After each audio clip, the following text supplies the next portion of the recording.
I asked them a simple question. I said, if there is voter fraud, should we stop it? And they said 100%. Okay? So everybody wants a free and fair election. People want transparency. Asking for more transparency, asking for both parties to observe the ballot counts, that's free and fair. You start doing ballots like this. Stop the steal! Stop the steal! Stop the steal! The reality is that I would be surprised if Philadelphia didn't cheat in this election. They've done it for the last 60 years. For tens of millions of us in the United States, as well as millions around the world, the week of the 2020 elections were some of the most stressful days of our lives. We were either going to be doomed to 4 more years of Donald Trump or get the fantastic news that the lesser of two evils, Joe Biden, would become the 46th president. Fortunately, we ended up with the latter, but for reasons we're going to analyze, there's a massive conspiracy theory that voter fraud took place to elect Joe Biden. This year has had a lot of twists and turns, but what's impacted us more than anything else is the COVID-19 pandemic. With the pandemic happening during the election year, we knew that this election was going to be different. For months, we've been told that we'll be encouraged to vote by mail, and if we're to vote in person, we should take the necessary precautions to decrease the spread of the coronavirus. Since mail-in voting was announced, Donald Trump started laying the foundation to undermine the election. Much like his tactics to win in 2016, he's used the emotion of fear to rile up his base by claiming that mail-in voting invites voter fraud. In an effort to combat this, news organizations and political scientists have done their best to put the facts out there about mail-in voting. Not only does Donald Trump mail in his ballot, but so do many people who are part of his campaign. Aside from this fact, the reality is that voter fraud is not a problem we've ever had to worry about due to the multiple checks that votes go through. In fact, the biggest evidence of mail-in voter fraud has come from the right. In the weeks leading up to the election, Donald Trump encouraged his voters to vote in person, and at one point, he told his supporters in North Carolina to illegally vote twice. Meanwhile, we learned that most Democrats were going to vote by mail. And due to the contrast in voting strategy from the opposing sides, we were warned of what they called the red mirage. We were warned that due to Republicans voting in person on election day, it may appear as though Trump was going to win. But as they've told us for months, the final vote count would take days or even weeks to complete due to millions of people voting by mail. And within a week of November 3rd, that's exactly what happened. After it looked like Trump was leading, Joe Biden managed to have massive victories in states like Pennsylvania, Arizona, Michigan, and Georgia. Unfortunately, even with all the information and warnings we've been given for months, Donald Trump, many from the Republican Party, and millions of his supporters are promoting the conspiracy theory that this is voter fraud. If you're like me, this is extremely confusing. How could people be warned of the red mirage and the time it would take to count the votes, but then point to those exact things as quote-unquote evidence of voter fraud? This seems as silly as when you warn a child not to do something because they'll get hurt, and then they're surprised when you were right and they got hurt. Now, the country is in this strange place where it appears as though Donald Trump and the Republican Party are staging a coup. Since November 3rd, Trump's team has issued multiple lawsuits, and each one has been thrown out due to a lack of evidence. In the best case scenario for Trump's team, they may be able to prove that a few thousand votes were miscounted nationwide, but even if that happened, it would not change the results. For the last week, I've sat back and watched news outlets explain the lack of evidence that voter fraud took place. And on social media, I've seen people arguing with conspiracy theorists. One of the primary arguments they use is when they ask, if we were going to rig the election, don't you think we would have won the Senate as well? They say this because if Republicans win the runoff elections in Georgia, Joe Biden will have a hard time passing left-leaning legislation. But as I see people present this as their strongest argument against Trump conspiracy theorists, I can't help but think, you really don't know how conspiracy theorists work. Personally, I spend a lot of time learning about the psychology of conspiracy theorists, and what people don't realize is that the Senate argument is moot. When you point out that we would have elected more senators if we rigged the election, conspiracy theorists will merely point to that as evidence that they're right. In a conspiracy theorist's mind, they can justify the absence of evidence as evidence that they're right. So rather than trying to persuade conspiracy theorists, I thought we'd take some time to better understand the psychology of what makes conspiracy theorists tick. Recently, I've read incredible books like Suspicious Minds and Bad News by Rob Brotherton, and I'm currently reading Republic of Lies by Anna Merlan. These books dive into the psychology behind why people believe in conspiracy theories and misinformation online. So I thought it'd be enlightening to go over 5 psychological reasons people believe the voter fraud conspiracy theories. A common misconception is that conspiracy theorists think the same, but this isn't the case. There are dozens of psychological reasons a person may believe in conspiracy theories, and today we're going to just scratch the surface by covering 5 of them. But before we get started, if you're new to The Rewired Soul, make sure you subscribe and ring that notification bell. Here, we practice the tools of critical thinking to better understand what's going on in the world and to improve our own well-being. And if you're interested in any of the books I reference, my affiliate links are always listed in the description below.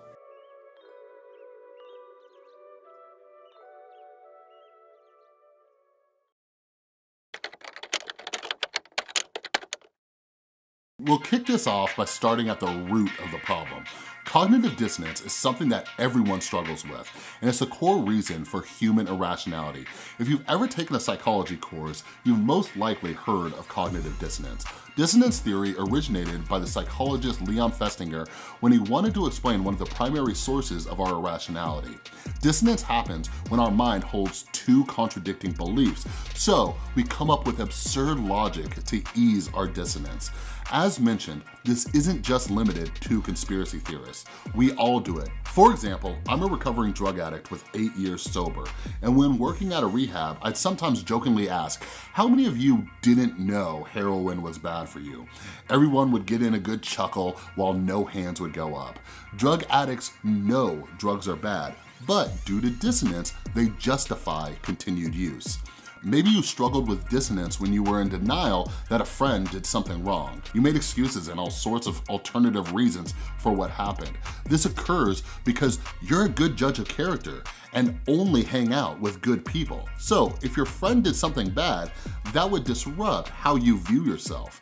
In order to ease that dissonance, you accuse people of lying about your friend or by saying that your friend had a good reason to do that bad thing. Cognitive dissonance is one of the primary reasons we're seeing people spread the voter fraud conspiracy theory despite Trump's lack of evidence and the mountains of evidence to the contrary. A Trump supporter obviously likes Trump and they believe that he is the best person for the job, or at least better than Biden. And like all of us, Trump supporters believe they're highly intelligent and would only vote for the best candidate. Since a Trump supporter wouldn't support a bad candidate, the only explanation for the loss must be voter fraud.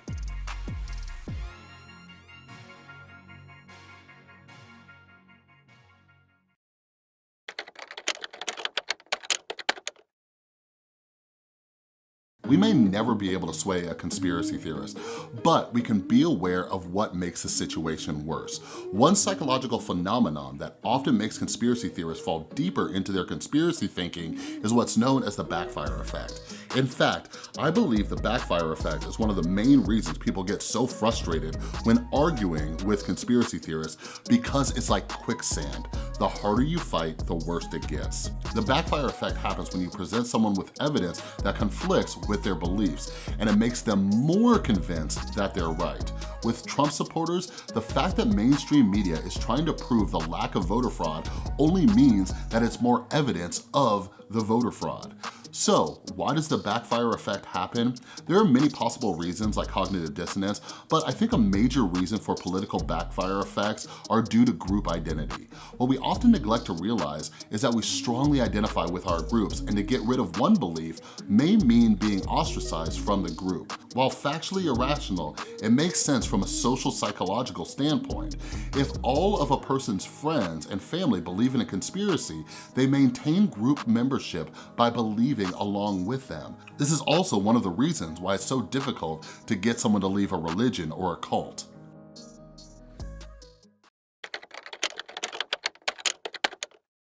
One of the biggest lies we all tell ourselves is that we're rational, objective creatures by default. The reality is that our default is to be biased, and rational thinking is secondary. This is highlighted in Nobel Prize winner Daniel Kahneman's best-selling book, Thinking Fast and Slow. Our default is what Kahneman calls our System 1 thinking, which is our reflexive, intuitive thinking. System 2 thinking is our slower, more deliberative thinking. While System 2 thinking allows us to be much more rational, we often rely on System 1 thinking because it requires less of a cognitive load. Due to our default System 1 thinking, we often fall victim of a major bias known as motivated reasoning. Motivated reasoning happens when we're more likely to believe information because we have some sort of skin in the game. In one study, participants were given a fake intelligence test, and afterward, they were given research that explains the legitimacy of the test. Those who scored high on the test were more likely to just skim over the research and believe it. For those who scored low on the intelligence test, they were more likely to spend a lot more time dissecting the research article trying to explain why it was wrong. Motivated reasoning is a major reason why people on the right believe that voter fraud took place. A primary example is that they aren't claiming there was voter fraud in any state that Trump won. Why? It doesn't serve them. Much like the intelligence test, it confirmed what they wanted. But in the states where Trump lost, those are the results they want to pick through with a fine-tooth comb.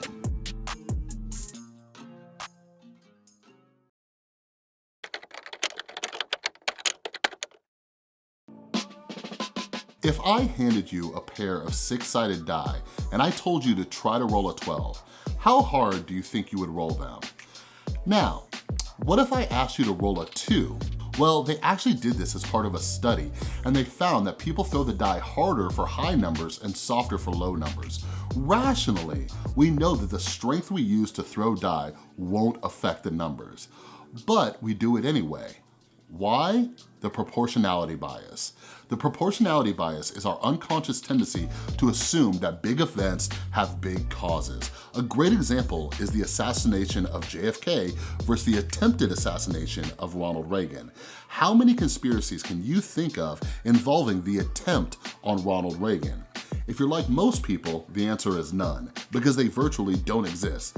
But for JFK, there are many. Why? Proportionality. The JFK event was much bigger because the attempt was successful.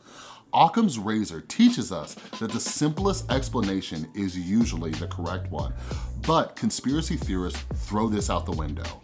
Rather than believing that Donald Trump is a bad president who has divided our country and had a poor response to the COVID pandemic, they believe there must be a massive conspiracy afoot. Today, Donald Trump even made the claim that Georgia's Republican governor, Brian Kemp, and progressive Senator Stacey Abrams colluded to flip Georgia blue.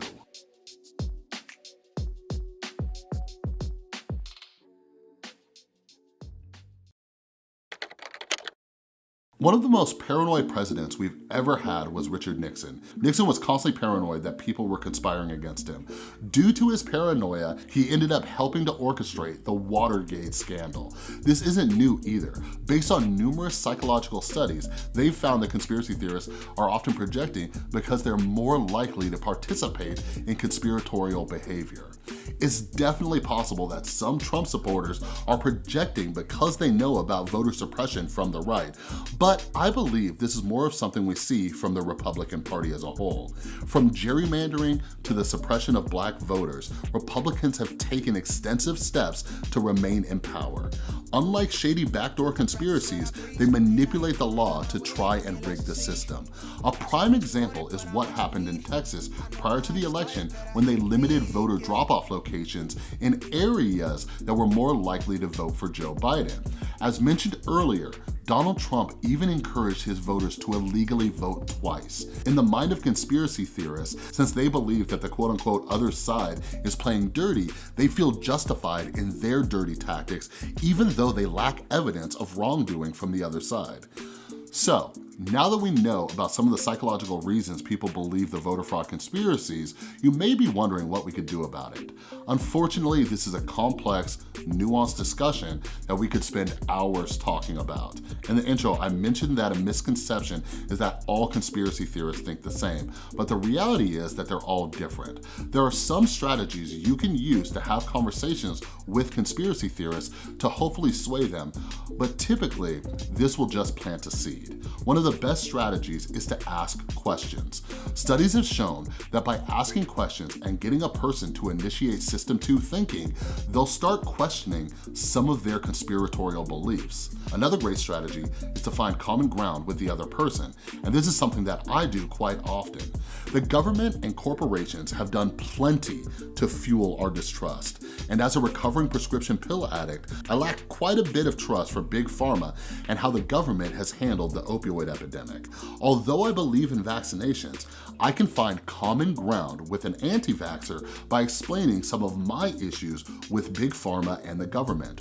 When you find at least one point that you can agree on, you're going to have a much better conversation. Finally, the last tool I want to give you is one simple question, and that's, what evidence would you need to change your belief? If a conversation with a conspiracy theorist seems like it's not going anywhere, ask them that question. If the person you're debating says that nothing will change their mind, you're wasting your time. All of us need to be ready to change our beliefs when presented with new evidence if we want to be critical thinkers. One of my favorite quotes came from the famous astrophysicist Neil deGrasse Tyson when he said something to the effect of, "If I was presented with valid evidence of a God, I would change my beliefs."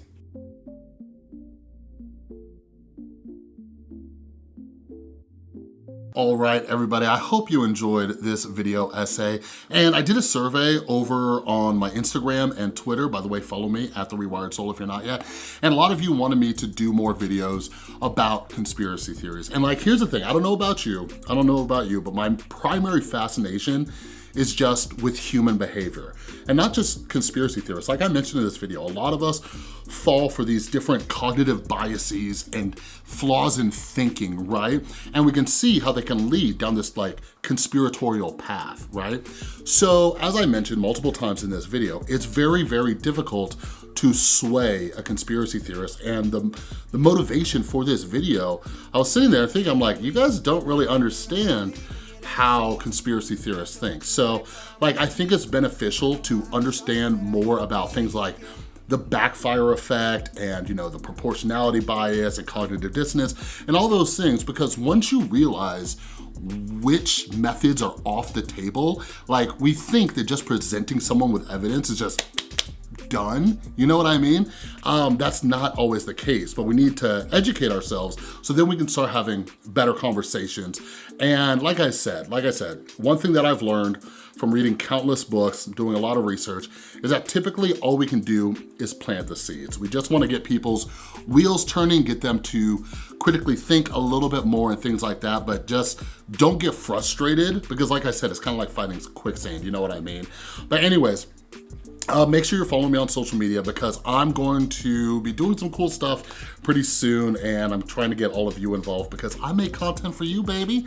All right, but anyways, like I said, if you're interested in learning more about the psychology of conspiracy theorists, make sure you check out those books that I listed down in the description below, all right? But anyways, that's all I got for this video. If you like this video, please give it a thumbs up. If you're new, make sure you subscribe and ring that notification bell. And a huge, huge thank you to everybody who supports the channel, whether it's over on Patreon or if you're using my affiliate links to get all these awesome books that I recommend. A little bit of that comes back to support the channel, and that's awesome. I appreciate all of you, and I'll see you next time.